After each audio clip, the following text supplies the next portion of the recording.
So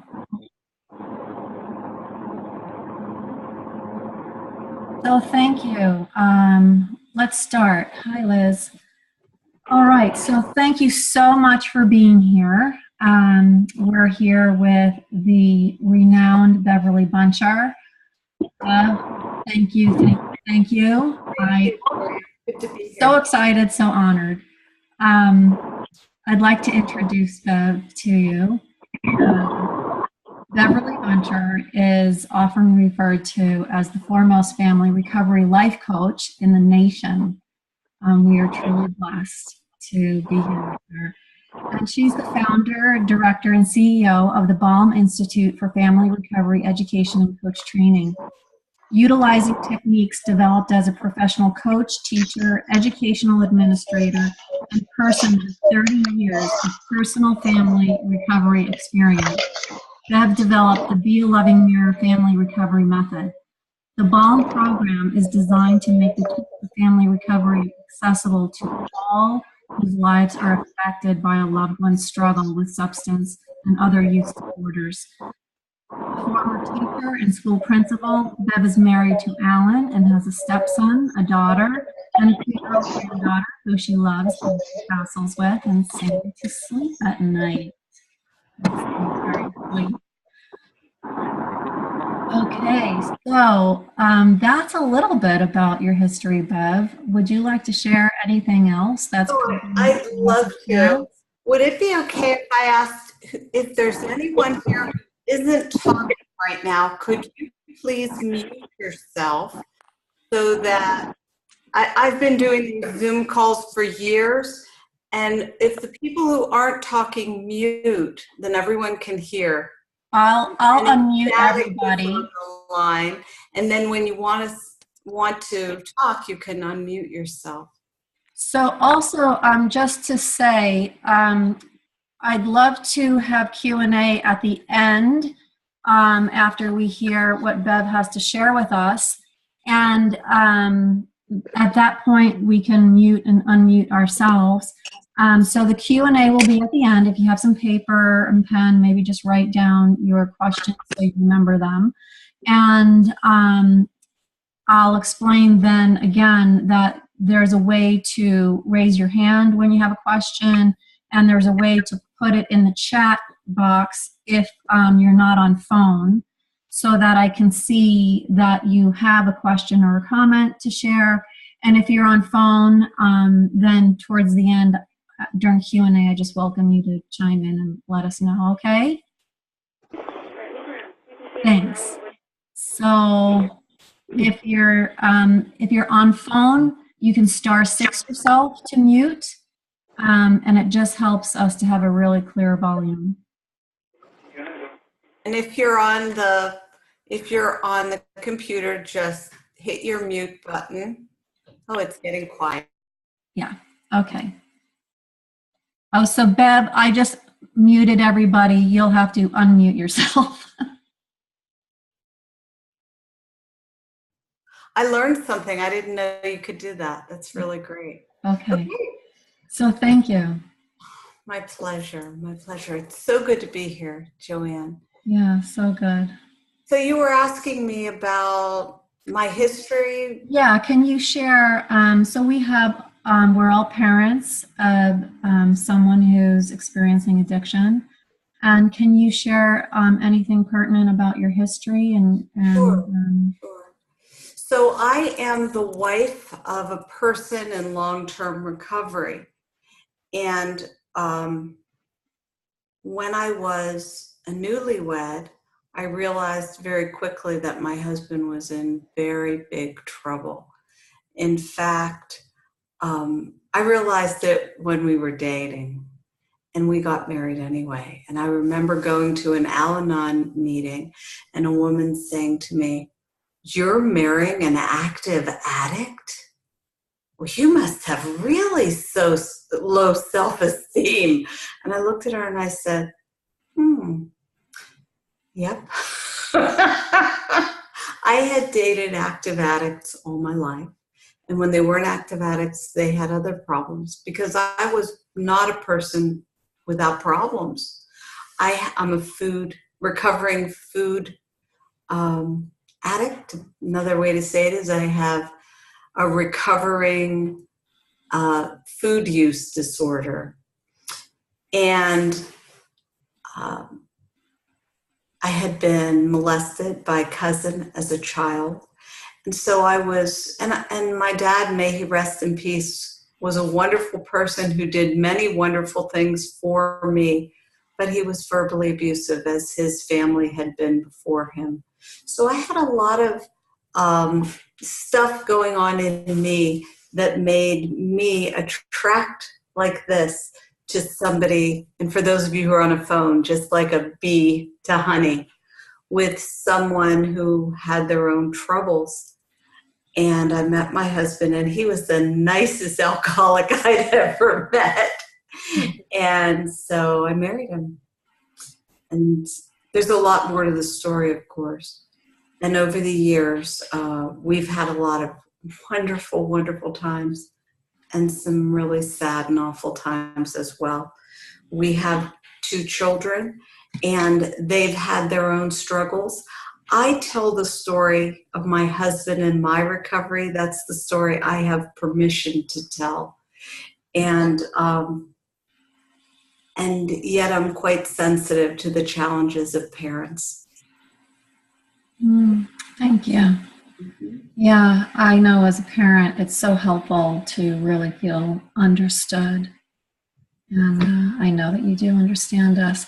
So, Bev, what is the balm, and how was it inspired? So BALM stands for Be a Loving Mirror. What happened in my first year of marriage was my husband was using, he was in really bad shape, and I was going to Al-Anon daily. And people were saying to me, "You're crazy, get away from him. He's bad news, you're a newlywed, you can get divorced now. You could probably get it annulled."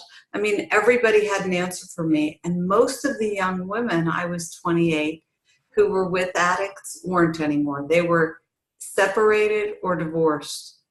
And that was true of people all the way into their 40s in Al-Anon at that time. The only people who were still married were the ones who were my age, now my age, like in their 60s.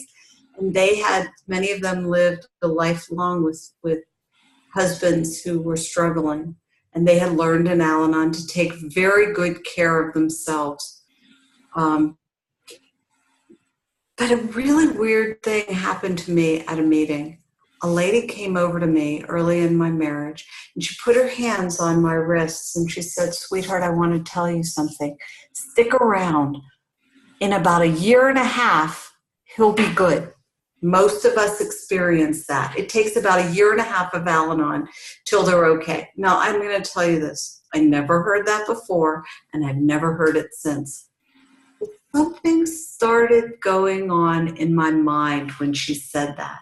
And I decided to dig deeper, because all I was hearing at the meetings in the 80s was, take care of yourself. You didn't cause it. You can't control it. You can't cure it. And people were saying, just, like, get out. The divorce was, comfortably trendy. And don't stay in a situation like this. There's really no hope. That's what I was hearing. So fortunately, I had a good sponsor, and I started to really do some research. And my sponsors told me about the 4th C, which really was big in certain meetings of old timers. The 4th C of Al-Anon, you don't have to contribute to it. And I wanted to know what that meant. So I studied it, and I found out what I could do to help my husband. And I did it. And he got sober in 3 months. And I thought, something to this. What I did was I observed his behavior objectively, without judging, without any of the screaming, yelling, ranting, raving, upset that I always had. And I remembered it in my head. And the next morning when he woke up, and there was throw up all over the floor, and he was like in a daze, he asked me what happened. And I said, "Sweetheart, you came in last night. your fix didn't arrive. He was getting drugs in the mail. So you searched all through the house until you found that one bottle of vodka we got as a wedding gift.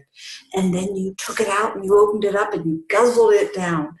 And you very quickly threw it up and passed out. I checked on you. You were okay. I took my blanket and I went in the den and slept. And he went, really? I said, yeah. He said, why didn't you clean it up at least? I said, honey, if I'd cleaned it up, you wouldn't have believed me. And plus, is it really my responsibility to clean up a mess that you make when you're using? I don't think so. But I love you so much, sweetheart. And I gave him a big kiss and I went to work. It was a turning point for us. It really was. What would you refer to that kind of like today?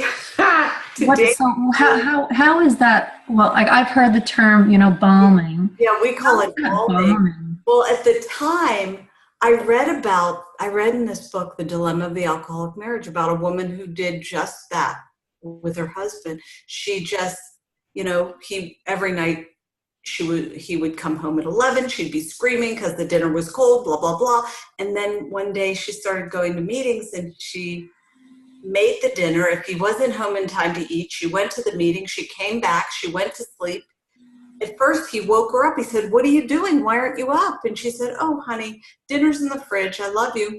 And the next morning, same thing. What did you do? Where did you go? And she said, oh, honey, I went to a meeting. It was so much fun. I had friends. Da, da, da. The second night, the guy came home to see what was going on. By the third night, they were going to meetings together. And he got sober, and that hit me. And I thought, why couldn't that work with my husband? So years later, my husband went to meetings after this thing happened with us, and he told everybody that I got him sober. I didn't get him sober. I contributed to his recovery, the fourth C, right? So years later, I became a coach. And my husband, about 5 years before I became a coach, my husband had a relapse. He had 18 years of sobriety. He had a relapse.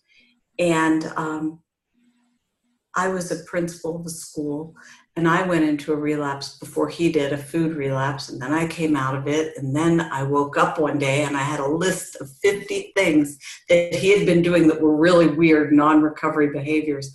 And I remembered what I did 18 years ago. And I just started saying to him, sweetheart, this is what I'm seeing. And you did this, and you did this, very lovingly. And he was yelling at me, yelling at me on the phone, yelling at me. I said, sweetheart, you can't yell at me. I'm just letting you know what I'm seeing. And I love you so much.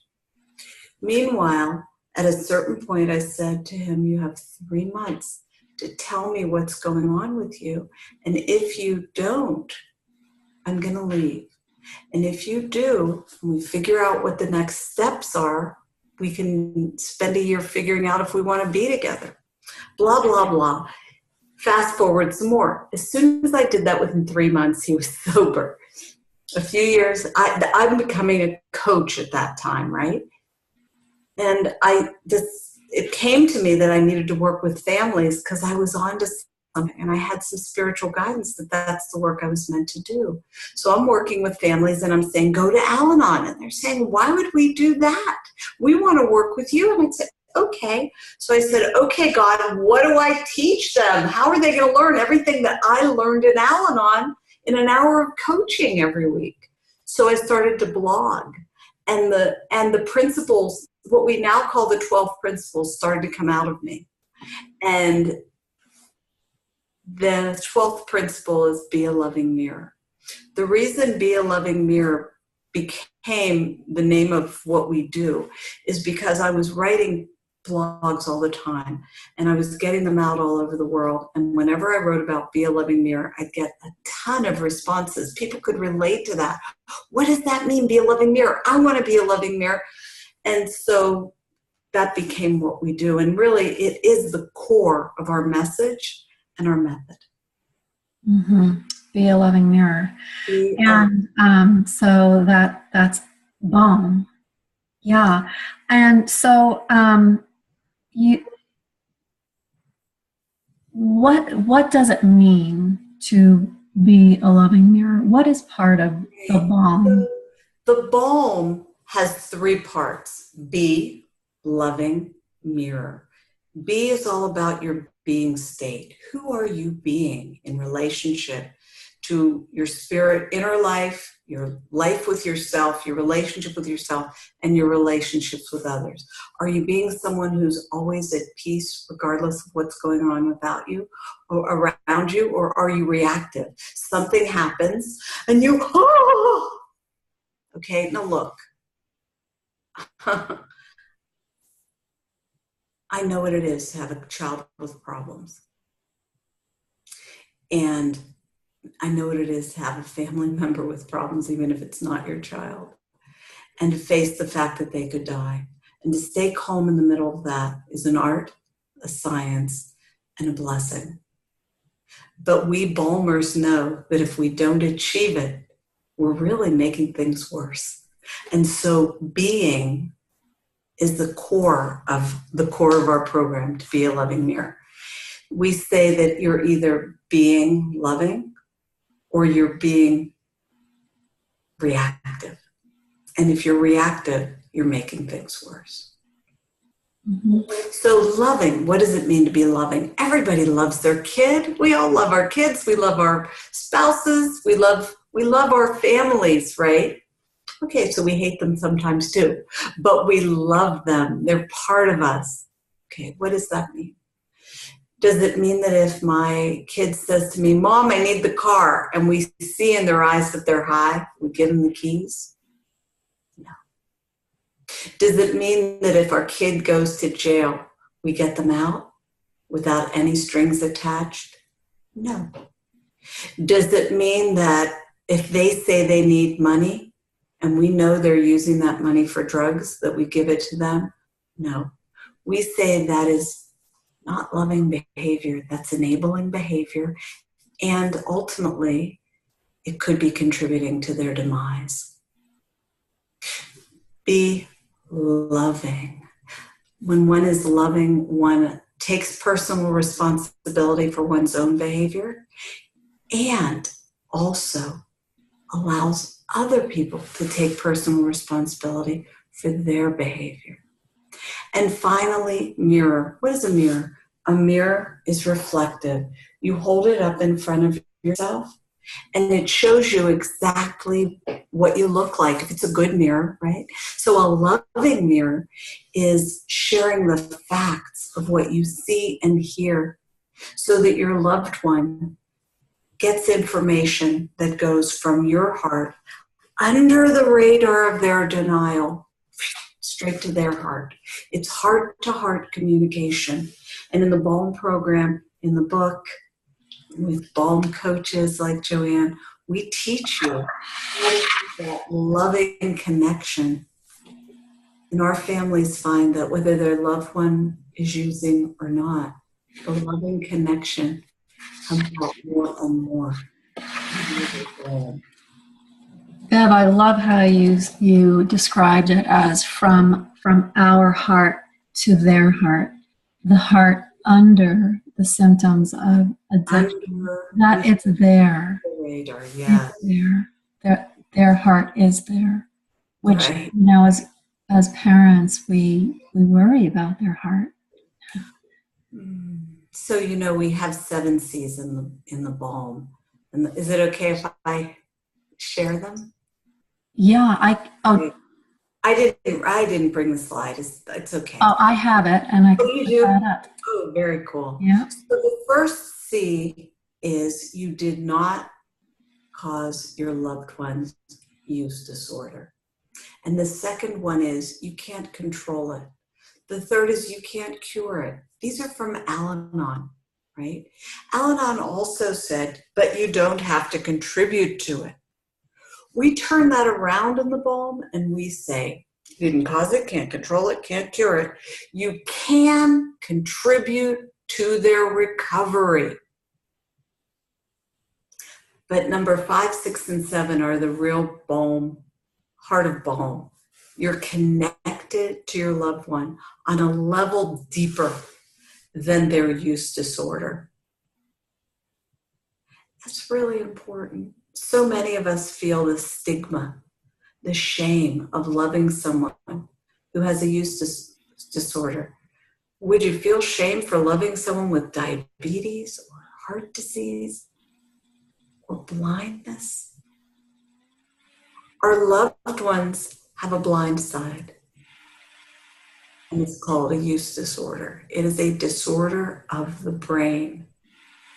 And our connection with them is deeper than that use disorder. Number 6, you can learn to communicate with them effectively. That's what our program is all about. And number 7, you are always at choice. What do you mean by that? We're always at choice. So, Al-Anon says you're either a victim or a volunteer, right? Or there are no victims, there are only volunteers. That's how they say it. We say, when you're practicing balm, you get a sense of calm and you understand what it takes to help someone. There's no guarantee that they will choose to be helped, but you know how to be their best chance, because that's what we teach you. And when you're practicing it, you have choices. You have choices as to whether to balm or to lose it. You have choices whether to stay or to go, whether to kick them out or let them stay. You have choices. Before balm, before Al-Anon, perhaps you felt like you didn't have any choice. You had to. That's what you hear a lot from people. I have to do this. I remember as a newlywed going to a Nar-Anon meeting, and it was all parents and me, and I had been asked to lead the meeting. And one of the parents raised her hand and she said, just like all these other people, what's wrong with you? You can leave. We have no choice. We have to stay. You are always a choice. As parents, we are a choice.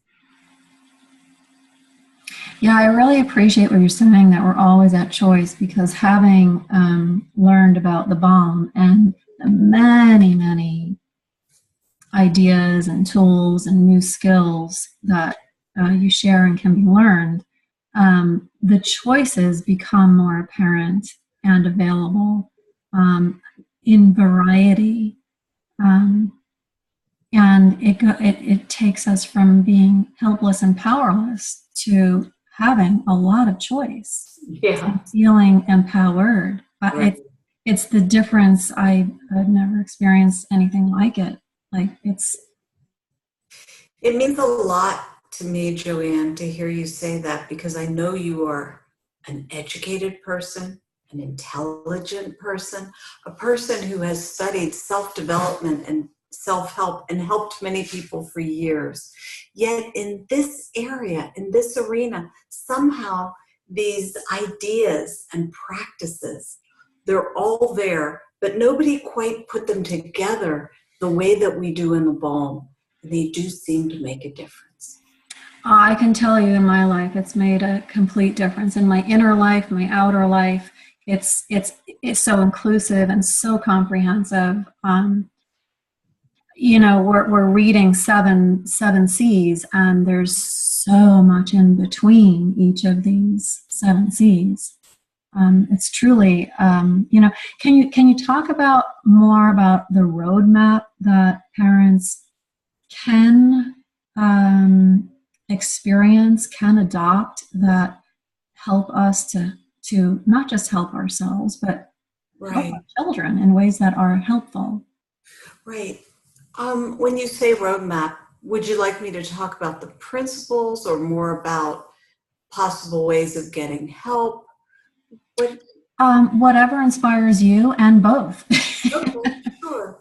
So one of the things that we like to say is, it takes what it takes. I'll never forget, I sat down at a meeting once, an Al-Anon meeting, and that's my original point of entry for recovery. And I hadn't been there for 3 months because I just couldn't take it anymore. And I saw this guy that I always sat next to, and I apologized to him because I hadn't been there for 3 months. And he laughed and he said, honey, I'm here every day and it's helping me. You don't have to apologize to me. You're doing this for you. Oh my God, I was doing this for me. Amazing. So the balm is a little different than Al-Anon. We have a two-prong approach. Get your life back is part one. Part two, help your loved one get their life back. So, I say part one, part two, it's really a simultaneous journey. Most parents come in and they come because they want to help their kid. And we have a lot of parents in the balm. I'm in the minority as a spouse, which is kind of funny, but not really. I mean, again, divorce is the choice du jour. And many people feel that this is just not something I want in my life. And then the child of the guy they left grows up and surprise, this is what it is, there's a genetic component to this malady. So I would say that the most important thing is to figure out what it's going to take for you. I would this is what I do with families. I invite them to start with the book, because the book it's just a few hundred pages, very easy read is what people say. And you'll be able to tell right away if you resonate with it. If you don't resonate with it, nothing lost. There are other ways to get help. But if you do, one of two things will happen. You'll read that book. It tells you what to do, soup to nuts, and you'll do it. That's all the help you need. It takes what it takes. Or you may read the book and say, whoa, need some more help here. And you may hire Joanne as your coach. She may put you in the balm. There are lots of things that you can do to get yourself well and to help your loved one get well too. We're really activists. We're not people who say, it's their problem. It's my child's problem. I do remember at a certain point having to accept the fact that I could lose my loved one, having to make peace. Yeah, that's really, I don't focus on my son's possible demise. I'm aware that, that's a possibility. But what's most important to me is truly being love, showing up as love, being loving. And what does that look like and sound like? Because as you say, there's choice. There are choices to be that kind of love. And it's not, I'm very, very imperfect, and it takes a lot of work. And it's very, very inconsistent. But more than not, as I practice it, the benefit is that I just come into my truer self and can meet my son wherever he's at. And not that I live for the future, but if anything happens, I've done what I can take, what I can do, and I've done what it takes. And I've connected through all of that. That I am contributing to love itself. And it's truly what we all can do. We're in a Facebook group. We're all here from loving your child through their addiction. So it's like, what does loving actually entail? And I love that you're sharing so many ways and concepts. Like, how do we actually be love and love actively? Absolutely. And for me, part of being love is learning all about SUD, learning all about recovery. And I wrote the BALM principles and steps because they lay out principle by principle, step by step. First, what you need to know, and then how to go about getting help for your loved one. So you're getting help for yourself, help for your loved one, and you're putting a total family emphasis on this process.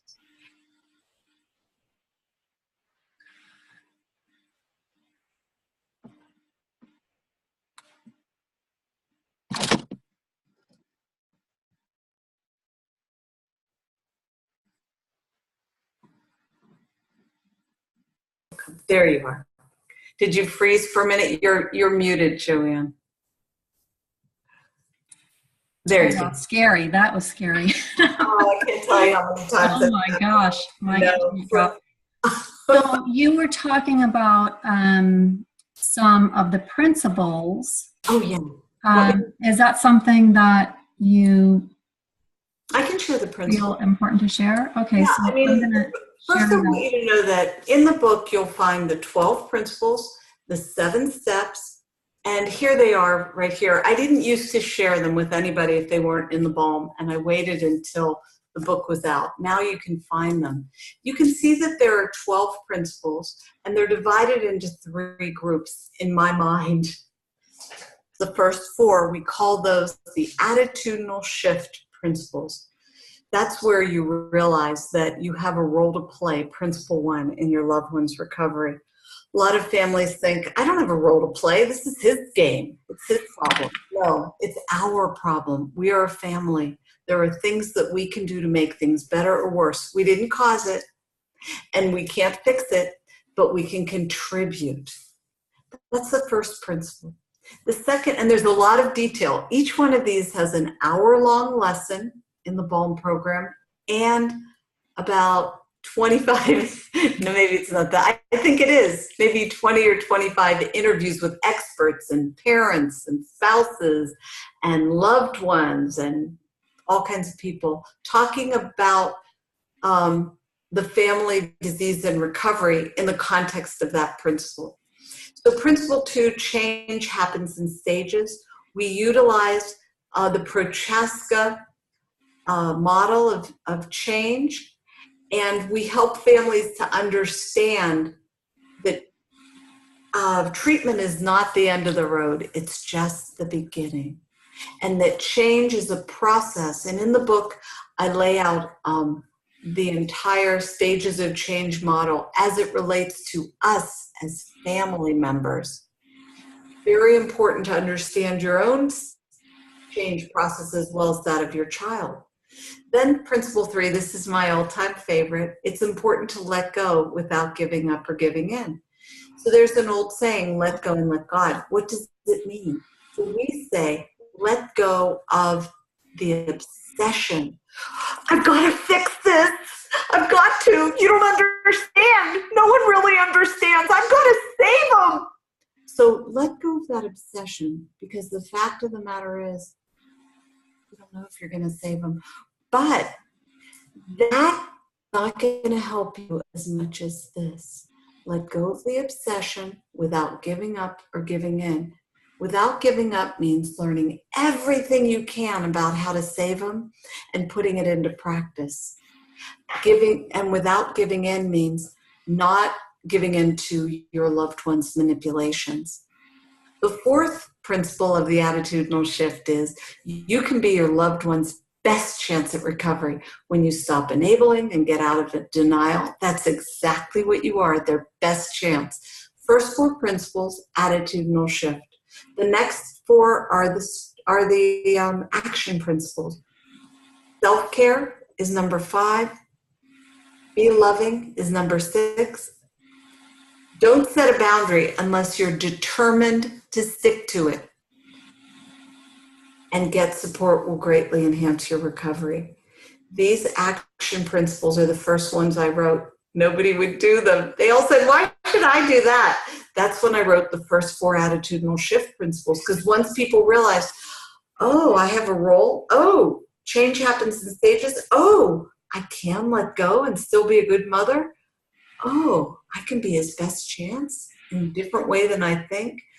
Oh, then I'm willing to take care of myself. I will be loving. I will set boundaries, and I'll get some support to help me do this.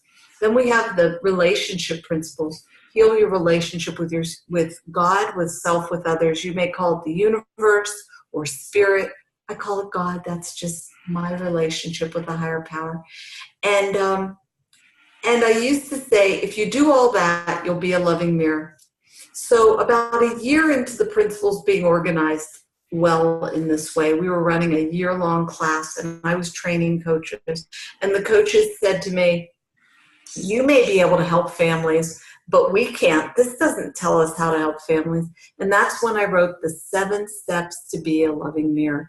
The 7 steps, which are also delineated in this book, give you the clear path of what you do first, what you do second, what you do third, what you do fourth to help your loved one get well and to keep your sanity in the middle of it all. Again, no guarantee, because we're not God. There is no guarantee. But we want to be our loved one's best chance, and peace and love and sanity lead the way. I read, and the last, the journey is the destination. Can you speak about that? So we say be a loving mirror is the journey and the destination. And what we mean by that, what I mean by that is that in the beginning, you think that you're on a journey, being a loving mirror, and the destination is to get your loved one clean and sober into recovery, however you define it. And then you realize that the journey of be a loving mirror is actually the destination, because we have no proof positive. That's not the right expression. We don't have a guarantee that our loved one will get well, but when we be a loving mirror, when we become a loving mirror, we improve our relationship even during their journey. You know, the research shows that it takes about 8 years, about 5 years for a using person to wake up and realize, oh my God, I've got a problem here. And then another 8 years to pull together a year, a continuous year of sobriety and be on the way to permanent sobriety. So, and even at that point, only 60% get it. Now, we're talking about full abstinence. There are all kinds of recovery. There's medication-assisted treatment, etc. The thing about it is, if you have a loved one who's struggling with this life and death illness, and you can shorten that timeline by learning new ways of being with them. And even if that timeline doesn't shorten, you can improve the quality of your relationship with them and not exacerbate and make their use disorder worse by your stress-inducing behavior. Would you want to do it? That's really what this is. This is a way to shorten the path whenever possible and improve relationships, loving relationships, regardless of what the outcome is. Could you share some of the stories, maybe a couple of stories of families who have experienced these methods, applied them, and how it's impacted their life? And you know, we talk about the power of one. I can't tell you how many families where only one person came in. Now, ideally, the whole family comes in. Very rarely does that happen. So one person will come into the family, usually a mom. Sometimes it's a dad. Sometimes it's a spouse. And they come into the program, and sometimes they'll say, but I can't do anything because it's only me, and dad's enabling, and the sister is doing this, and the brother. And they start to learn the balm. And all of a sudden, their confidence improves. They figured out what is going on here. And they learn how to talk to family members and their loved ones so that they can have an impact. So we have lots of families that have done this successfully. And we have families where the mom who started the process in their family is just strong, a strong balmer, so that when there is recovery, the whole family is coming along and balming. And when there are slips or slides or relapse, the mom is strong, powerfully peaceful, and the family doesn't fall apart as a result of the relapses, and the lengths of the relapses are often shortened. You know, when a family comes in, I had a family come in where it was a young husband and wife. The mother and father came in as well of the young man. So they were all in the program.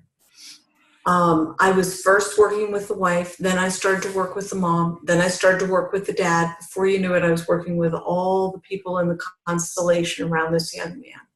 And during the course of our year of work together, they're the ones, this is the family that invented the term balming. Because one day I talked to the mama on the phone. I'm a Southerner. I talked to the mama on the phone and I said, so tell me, how's everybody doing? And she said, oh, we're just balming away. And it stuck. And it became what we call what we do. And balming is being a loving mirror with our loved ones. He went through treatment. He came out. He was doing great. He started to struggle. The family would usually jump on him, scream at him, yell at him. None of that. They lovingly gathered around him, told them what they were seeing and hearing. And in each case, he either went back into treatment or he went into therapy or got a new sponsor, whatever it was. By the end of the year, he was doing quite well, but there were some slips and slides along the way. And the family grew stronger as a unit, but it all started with one person and then another person, another person. We have situations, it's hard for me to tell too many details because I don't want to give away, I don't want anyone's privacy to be broken without their doing it. Inside the program, there are lots and lots of stories. What happens is every Monday at noon and Wednesday evening, Jeff Spikes and I get on and we interview people so we can hear the stories of balmers, the stories of experts, etc. And this past Monday, I interviewed a mom and a son, and the mom came in. The son had been using for 34 years. She was recommended by a treatment center. She started to coach with one of our coaches and do the balm. Within a few months, her son was noticing that his mom could not be moved. She was really getting good at setting boundaries. She'd never been doing that before. And so he was always on a cycle of out and then back into treatment because he couldn't hold it together because there wasn't anyone to hold him lovingly accountable. So that's what she was doing. He now has almost a year. He's in training to be a balm coach because what he saw was a mom who was now peaceful and loving in her approach. And when he saw that his teenage son was struggling, he needed something to help him, and he decided it was the balm. So you mentioned boundaries. Can you, we hear tough love, and there's such, different understandings of tough love. Can you speak a little bit about tough love and boundaries? So when I think of tough love, I think of unhealthy boundaries. In other words, something that is you're punishing the person, giving them consequences, making boundaries around them to force a change in their behavior. And it might not be done very nicely. That's tough love. Boundaries, as we define them, boundaries are things that we do to protect ourselves. And we don't abandon in the process of a boundary. We offer help, but the motive is to take care of ourselves. If somebody is stealing from us and we decide that it's no longer safe for them to come into our house, we can't hide enough things for us to feel safe. If we lovingly tell them, I'm sorry, sweetheart, I love you so much, but you're stealing all my stuff and you're more important to me than the stuff, but nothing I'm inviting you to do is working. So I'm going to tell you again, but this time I need you to leave the house.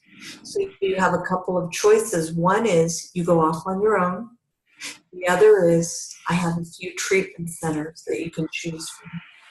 So we give options because remember, we have the two-prong approach, getting our lives back and helping our loved ones get theirs back. That's a boundary. We do it with love. We don't do it with hate, and we know we can't control. Now, if we're talking about minors, it's a completely different story. Then we're talking about limits. Parents of minors are expected and required by law to take care of their children, and they're encouraged to set limits. Once someone is an adult, you really can't set limits, but you can use what we call leverage. Leverage is a negotiation that you have with your loved one. You want something for them. You know what will help them for their recovery. And often you're doing leverage in concert with your loved one's professionals. And they want something. They want the car. They want to come home from treatment, whatever it is. And it's a negotiation to try to find the best solution that will help them, motivate them to get well, and give you what you want, which is to help them get well. Thank you. Yeah, that's what we want. And I hear that choice with tools and options available to us to do that. So, we're in a supportive Facebook group. And thank you, everyone, for giving and receiving that support and just contemplating everything in between. Bev, could you clarify why truly it's so important for us as family to get support? I know, sometimes we're hesitant. We've been through a lot. It's hard to trust. We've spent fortunes on rehabs that didn't work. But why is it still so important that we keep moving forward? Joanne, could you put those principles back up again? I want to show everybody something. See where it says Principle 8, getting support will greatly enhance your recovery. When I was writing these and deciding what order to put them in, part of me knew that one needed to go first. Because without support, can you really do all of these things and do them well? And again, this is the tip of the iceberg. Each one of these has an hour lesson and hundreds of hours or 10 to 20 hours of instruction and tapes and da-da-da-da-da.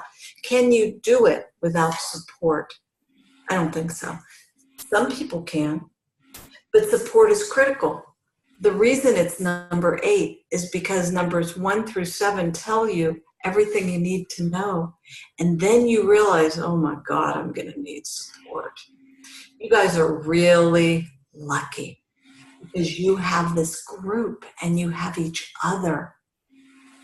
You have people who really care about you and who understand you and aren't judging you. And you have a balm coach in your midst. Wow. Very powerful.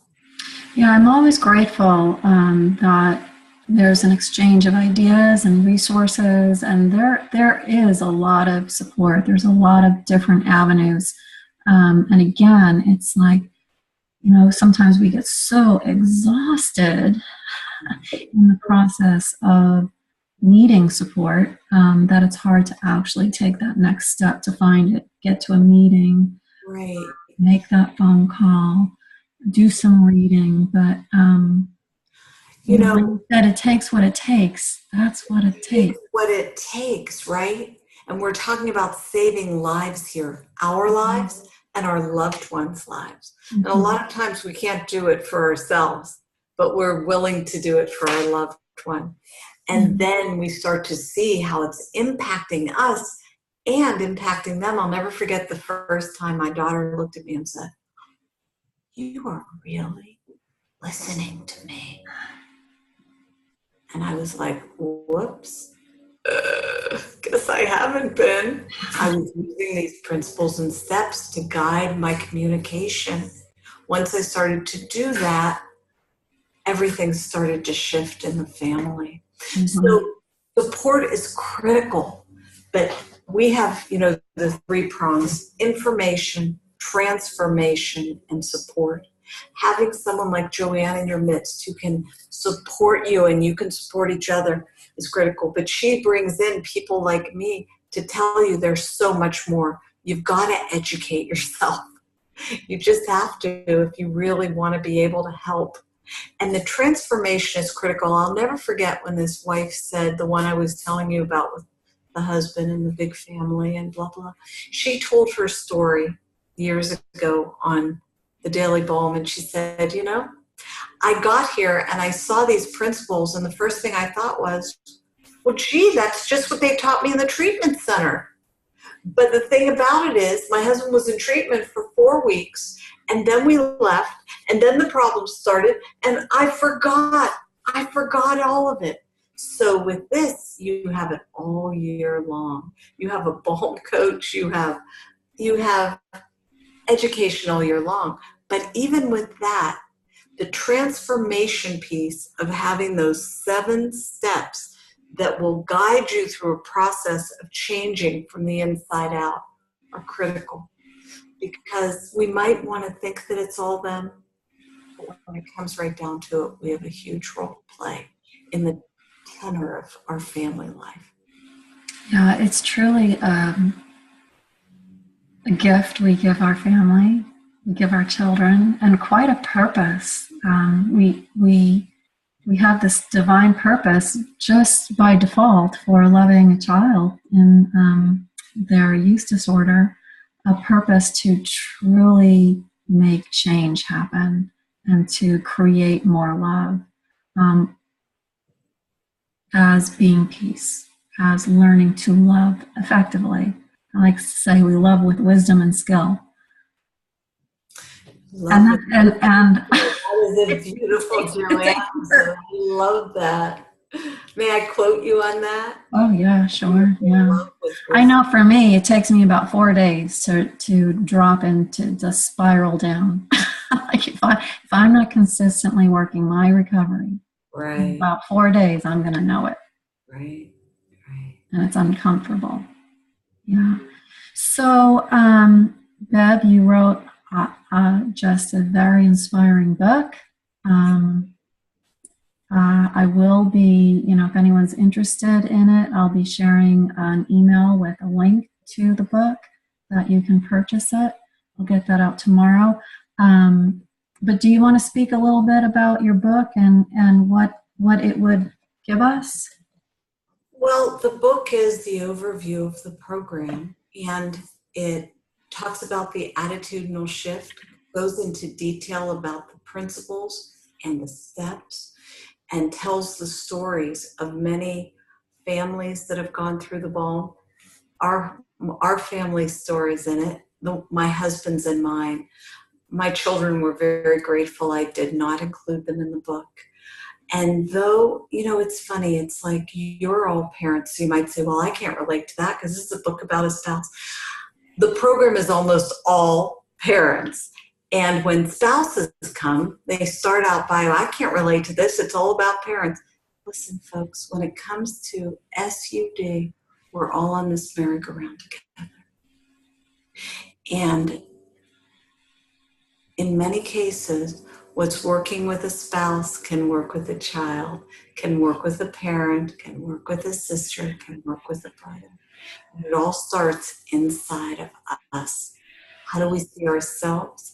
How do we see our spirit life? How do we see our children? How do we see our loved ones?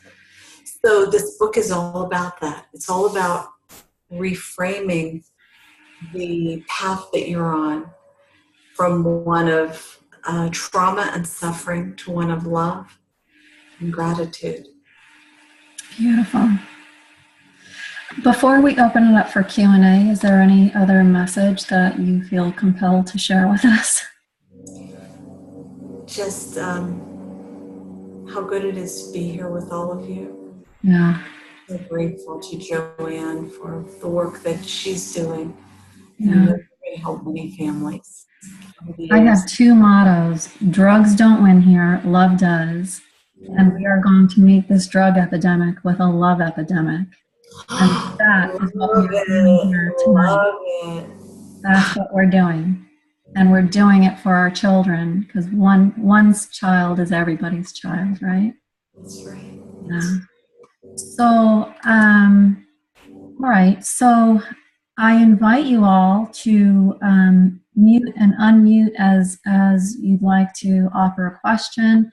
If you're on screen and can see it, if you're not on a phone, at the bottom there's a little bubble and it says chat. Right in the bottom middle of your screen, it says chat, and if you press on that, then it allows you to type something at the bottom of that white box, and you can type a question or just chime in and please ask a question or make your comments. What concepts have you heard tonight that have touched you, or that you just have anything to say? You could also, under Manage Participants, raise your hand, and I'll just keep a lookout to see. You'll see more. It says raise hand. But the chat works really simply, or just, interjecting your voice to ask your question. So let's we have Bev here. Thank you so much, and let's get some more information and ask her some questions.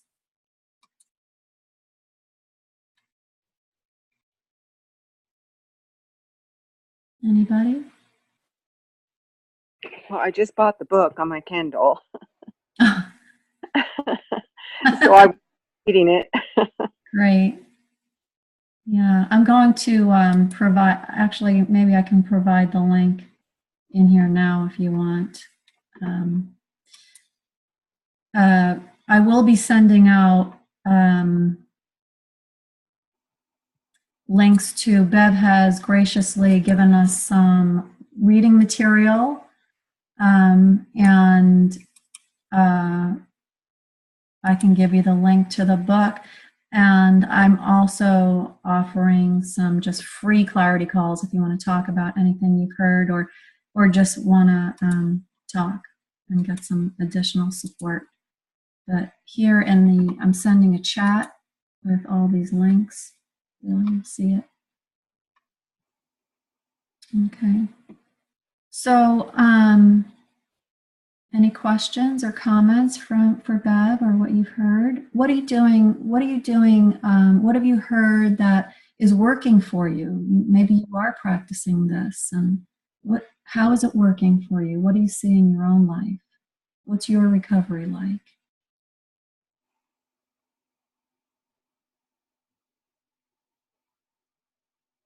I know for me, I had a pretty good recovery. Doing the work, getting out of my fears, going to meetings, networking with people. And, I just knew it wasn't enough. It was okay. It was great. I can't say that I was suffering at all, but when I learned about the balm, my heart knew, just find out more. And as I learned more and started practicing, where my children wouldn't call me, they're calling me almost every day now. Because I just respond to them differently. I live my life differently. It's just deeper. So That's happening to me too. Oh, so glad to hear that. Mm-hmm. Yeah. How has, Bev, you're on mute.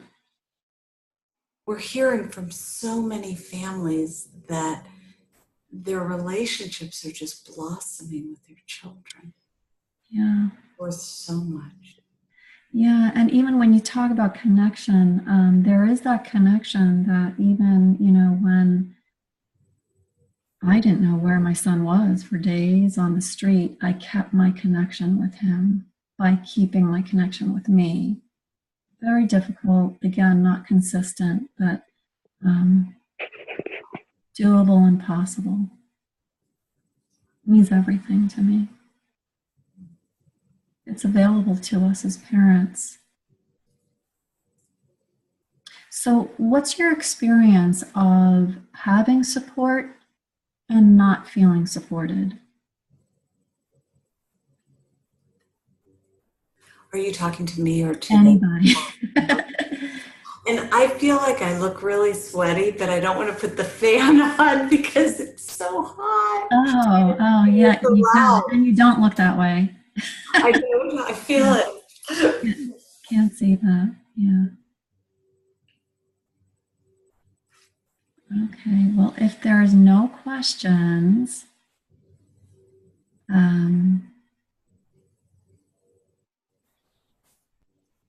feel free to ask them in the Facebook group or private message me, and I can always get in touch with Bev. There's lots of people for us to get in touch with. There's always support. We are always, always supported, even if we don't realize it. It's the big message. You're not alone. No, ever, ever. And you're always supported by breathing into the present moment. And that will start a cascade of possible options and ideas and inspiration. Maybe just the inspiration to reach out to somebody, or slow it down, or read something supportive. So your breath into the present moment can really start that cascade of connection. So, Bev, in closing, can you share what the mission of Sure. your mission is?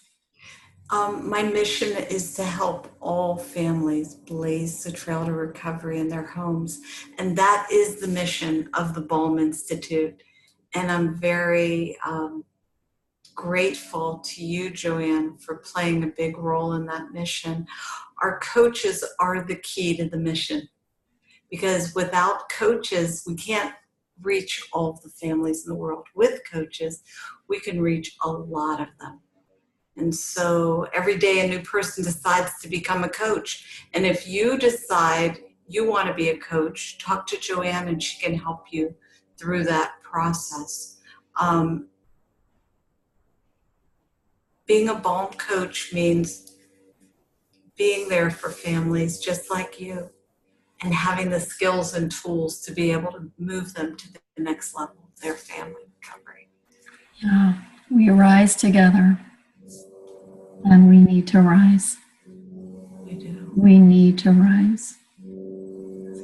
This is too big, and it is. It is too big. Yeah, we need to do what we can. Yeah, I can't. Yeah. So, thank you everybody for attending this discussion, for just being here and really thinking about what's been shared. And thank you so much for caring enough and loving yourself and loving your child, your children, your family, and others to just show up tonight and do your part. And that means more than just attending a meeting. It has a ripple effect for all of our families. So from the bottom of my heart, thank you. And I truly wish you and all your families peace. And Bev, oh my goodness, no words to express my gratitude for you taking your precious time out to be with us tonight and share the concepts of the balm and turn us on to some ideas and ways to get even more support and more ideas. Well, thank you so much, Joanne. I think the idea of the work and the balm, as you know, to me, that's mind-blowing. It's pretty mind-blowing. The group is pretty lucky to have the balm and the work. Well, some people here don't know what we're talking about, the work. Oh, you don't know, Joanne. Facilitate, yeah. You got to get to know her because she's a powerhouse. Yeah, thank you. Really amazing advocate for every one of our recoveries and our children's. So thank you. There must be redemption to this drug epidemic. Right. So we all have great purpose as individuals. Absolutely. So Thank you. Thank you very so much. much, everybody. Thank you. Remember, everyone, be a loving mirror. Be a loving mirror. Thank you. Thank you. Thank you. Good night, everybody. Good Good night. night.